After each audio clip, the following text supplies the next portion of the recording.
our night. This is where our road starts, and we hope it ends in the middle of May. Let's go to work! Let's go!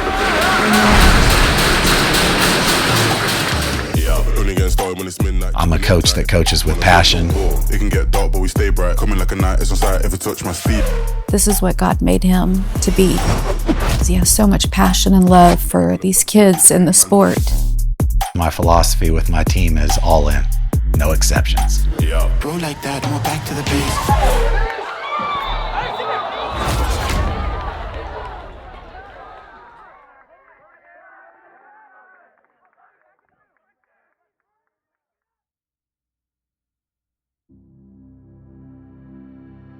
So October of 2023, I was sick for a month. That's kind of when it all started, and I didn't even know what it was. I felt nausea beyond belief. I had no energy.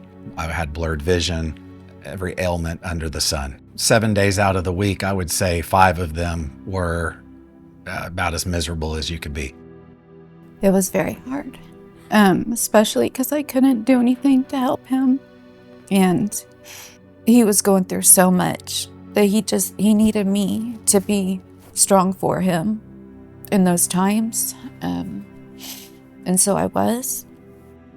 I would be sitting on the couch knowing that I had to go coach or whatever I had to do to get out of the house, and I did not want to move. The more time went on, I just convinced myself that what I had was normal, and I would just push through and show up with a smile on my face, and I'd go do what I had to do. It's been such a roller coaster of just emotion. The word cancer was kind of mentioned then. And then seeing him get worse and worse. I think in the back of both of our heads, we were really scared that it could be that. She's a big reason of why I was pushing through every day.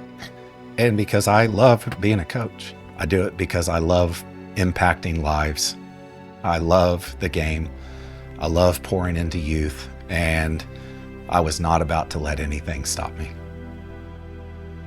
Even after about a year of trial and error trying to figure out what I had, we still had no answers at that point. I was at the end of the rope going, we're not getting any answers. I have no clue what's going on. I was sick as can be.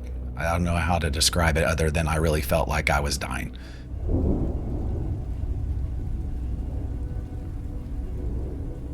I've had 3 colonoscopies. 1 failed. 1 was so vague that they couldn't get the answer. So I had to do the 3rd one there where they put dye inside of me, basically blew up my stomach like a balloon. And then that was when Dr. Eldridge finally realized that it was severe diverticulitis, to the point where he was saying, I don't even know how you've lived with this for so long. There were so many doctors along the way that didn't know what to do. But these doctors knew exactly what to do. And that's, I think, the first time that I felt hope that he was going to be okay. Jake's an awesome guy. He's got lots of tattoos and a cool haircut, mohawk. He had a serious condition, a serious chronic condition that at any point could have become an emergency.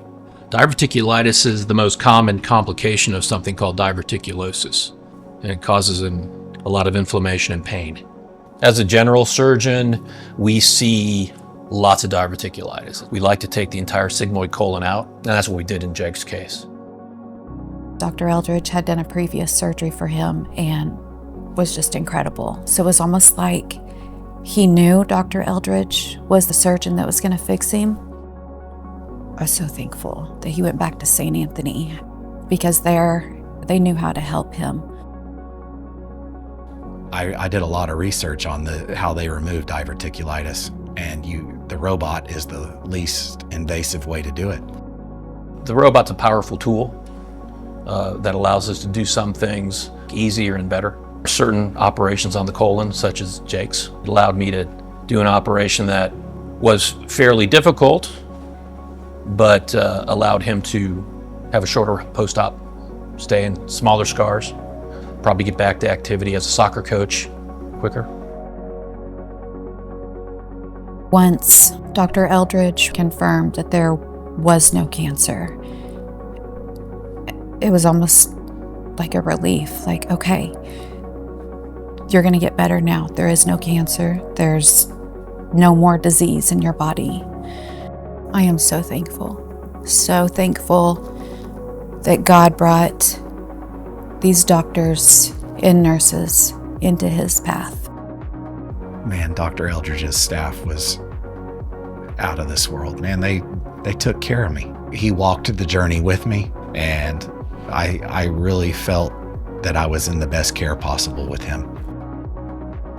Jake seems like the kind of guy that puts 120% into everything he does. I can imagine he's an awesome coach, encouraging his players to do the best they possibly can.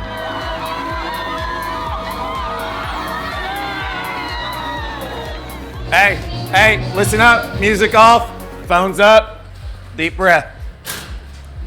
First off, I love you guys. Last July, right, I was laying in a hospital bed. I just had 8 inches of my colon removed. And all I could think about was March of 2026, when I got to stand in the locker room with the guys I love the most. I pour my heart into you every single day. I give you my best. I coached sick for years. Now I get to coach you healthy. And I am so excited to take the field with you tonight. Let's go to work. Let's go.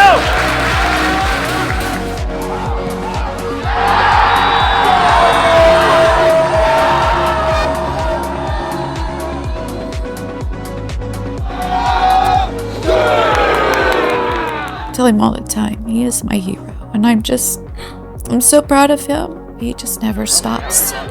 My surgeon is in the house, Dr. Eldridge. What do we say?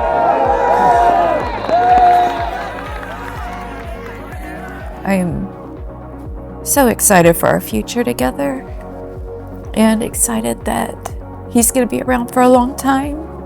So I'm very thankful for Dr. Eldridge for that, because I need him. The philosophy that I stood with was the all in, no exceptions, and that got me through the day. I chose to live like that. I chose to beat it. I chose to show up with purpose. And I have never been more excited for a season to be able to do what I love healthy.